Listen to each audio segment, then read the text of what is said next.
6 and welcome to another reading for pleasure. Now I have had a delivery today and it is our new reading for pleasure book.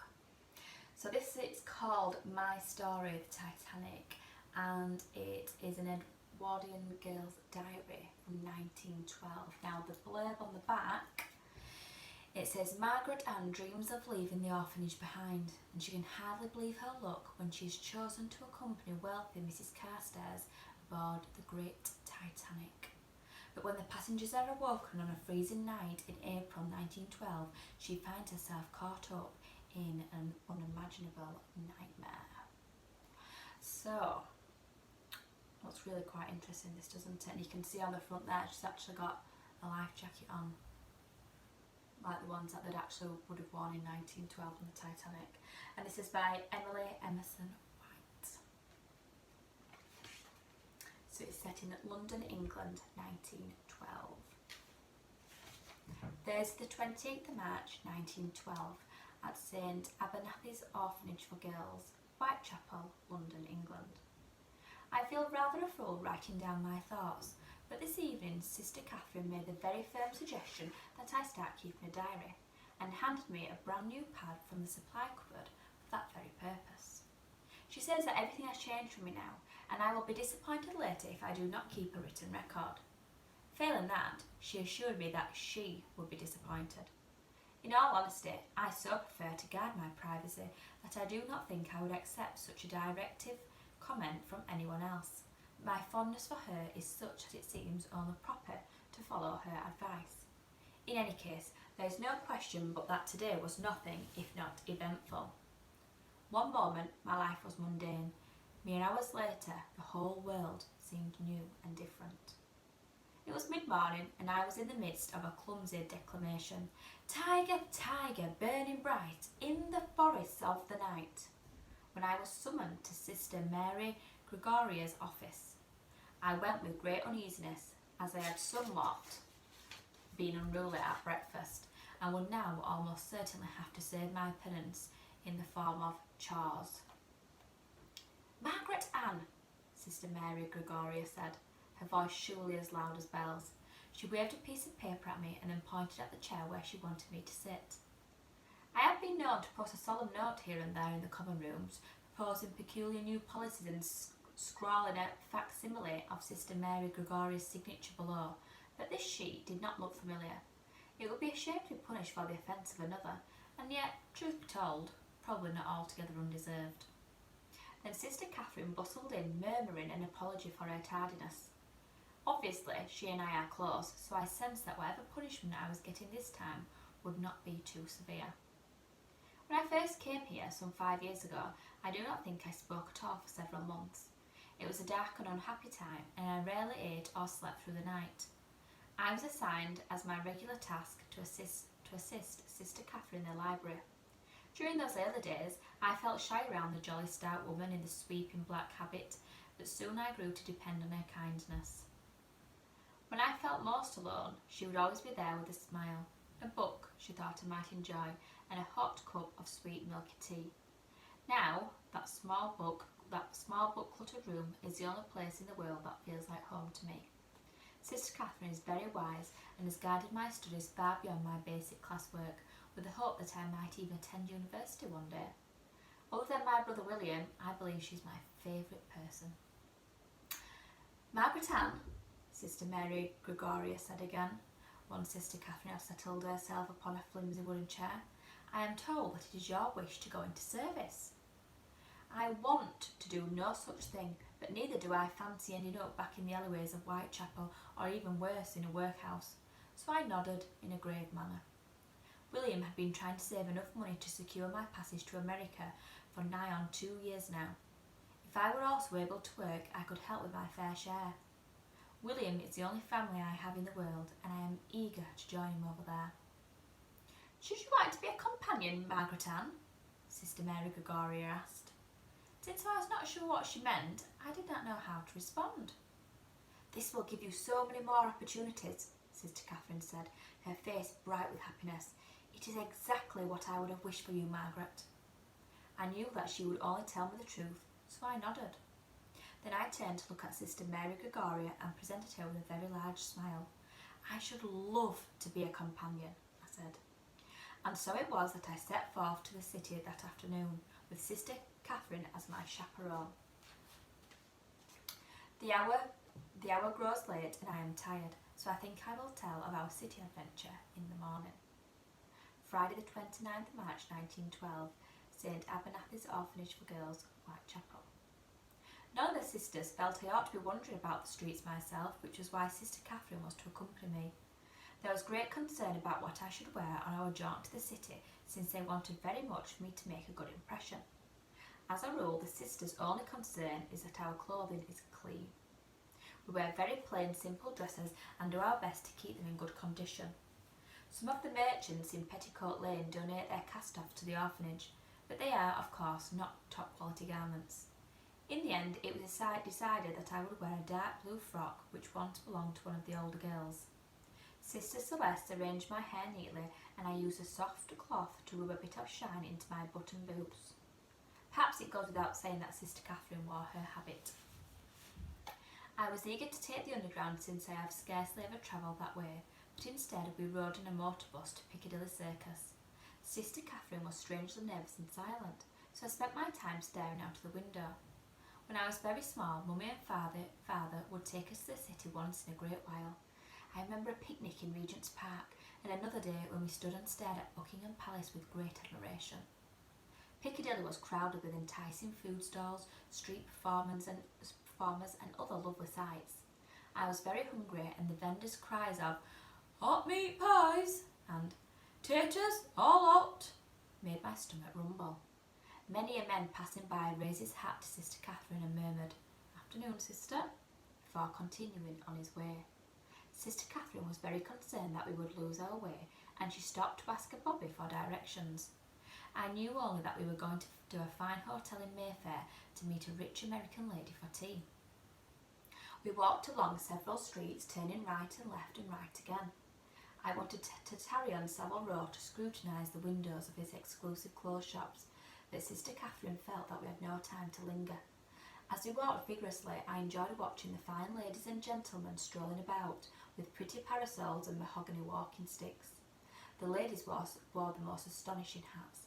Perhaps my dress was too humble for the likes of Mayfair. The name of the hotel was Claridge's, and it looked so fancy that I was shy about going inside. Sister Catherine had stopped, so perhaps she felt timid too. "Margaret Ann," she said, sounding terribly serious, "I must remind you that there are times when it is best to sit quietly and merely listen. I'm afraid I am often so eager to be clever that I speak without thinking. When Sister Catherine is cross, she calls me saucy girl. This always makes me laugh, and then she's even more cross." "Not a word," I promised. "Remember, she's American," Sister Catherine said. "Be kind." I nodded. I have heard that Americans have simply dreadful accents and tend to be lacking in characteristics like reserve and dignity. I decided for the time being to suspend my judgment. Two young men in elegant uniforms stood at either side of the entrance to the hotel. When they saw us, they promptly swung the great doors open and ushered us inside. I must admit, I felt like a princess. Never had I been in such luxurious surroundings.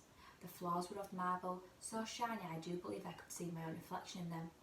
A beautiful staircase loomed ahead of us, and the ceiling sparkled with chandeliers. Sister Catherine asked another uniformed man to direct us to the foyer, where we were to meet Mrs. Frederick Carstairs for tea. The man bowed and motioned for us to come along. We were taken into a lovely room where a quartet was playing live music. Everywhere, ladies sat at small, exquisite tables, while graceful waiters served them tea. The air was filled with the sounds of chamber music, delicate china clinking, and soft conversations. We were led to a table where a plump, middle-aged woman sat. She was wearing an ornate flowery hat, a boxy dress, and long gloves, all in various shades of minty green. Something about her posture put me in mind of a spring pigeon. Seeing us, she lowered her glasses and looked me over with a critical eye. "Mrs. Carstairs, I am Sister Catherine from St. Abernathy's," Sister Catherine said, "and may I present Miss Margaret Ann Brady." Mrs. Carstairs studied me and then extended her hand. I was startled by her forwardness, but then reminded myself that she was, after all, American, and forced myself to return the gesture. She gave my hand an abrupt shake and then dropped it. I am very pleased to meet you, Mrs. Carstairs, I said as polite as I could be. I noticed then that she was holding a small and rather smug brown terrier. Although I prefer cats, I am terribly fond of all animals. What a delightful pet, I said, and reached out to stroke her. Don't, Mrs. Carstairs said sharply, her voice loud enough to make me wince. She doesn't take to strangers. By then the dog was already licking my hand. Mrs. Carstairs seemed surprised, but not displeased. Once we were seated and Mrs. Carstairs had told me that the dog's name was Florence, one of the uniformed waiters appeared with a steaming teapot to fill our cups. I had never seen such a glorious tea, plate upon plate of small sandwiches, crumpets, scones, cakes. I was always hungry, Sister Catherine says. I grew an inch every fortnight. And I wanted to eat my fill, then gather up the rest to bring back to Nora, who is the youngest child at St. Abernathy's, and whom I am quite partial. Mrs. Carstairs nibbled a bite of sandwich here, a taste of shortbread there. I tried to make each half sandwich last for 3 full bites, though I could have easily have popped them into my mouth whole. But I knew my manners would reflect upon Sister Catherine, and so I endeavoured to be discreet. Cucumber, salmon, roast beef, watercress, a soft white cheese, thinly sliced ham. The sandwich variety seemed endless. If you began to empty your plate, the cheerful waiter appeared at once to replace it. Because of this, I liked him very much and smiled broadly at him each time. However do you stay so slim? Mrs. Carstairs asked, her voice a bit stiff. I took this as a hint to restrain myself, although Sister Catherine sprang to my defence with her inch a fortnight explanation. This was followed by a brief discussion of how tall I am for my age, and Mrs. Carstairs seemed somewhat dismayed to discover that I am only 13. Sister Catherine instantly assured her that I have always been mature beyond my years, although I will concede that there are times when this is probably debatable. I am surprised to find your accent so refined, Mrs. Carstairs said, seeming now to remember that I was at the table. You sound very educated. Although I had been silent for some time, I naturally assumed that this meant she wanted to hear a somewhat educated remark. Oh, to be in England, now that April's there, I responded. Ah, Mrs. Carstairs said, although she looked uncomfortable. It was quiet for a moment, and then she asked if that was Keats. I thought surely she was having a bit of fun with me, until Sister Catherine said softly, Robert Browning. Mrs. Carstairs gave that some consideration, then remarked upon the fine job the sisters had done of educating me. In truth, I can rip out a right impressive string of Cockney, and I've also never found it difficult to mimic the accents of others. Mummy always said I had a fine ear and might well be musical were I ever to get the opportunity to learn an instrument. The pianoforte, she hoped. I enjoy music and would have been happy with a mouth organ. Once Father found me a penny whistle, upon which I blew non-stop until Mummy decided to put it away for a time.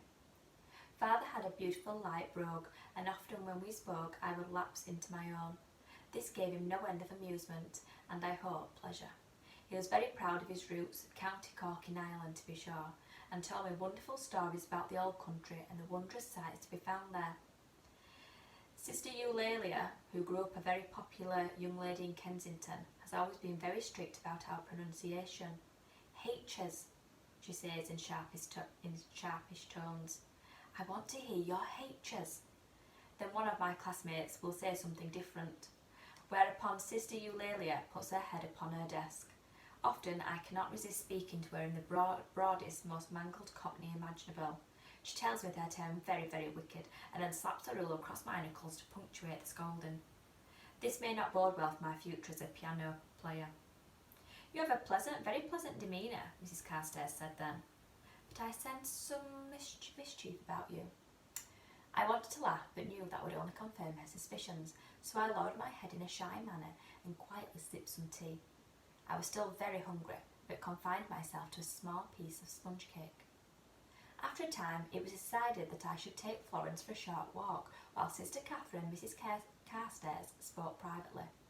The dog, I saw now, wore a jewelled collar and a light pink lead. I took her out through the opulent lobby and we wandered up to Bond Street before returning.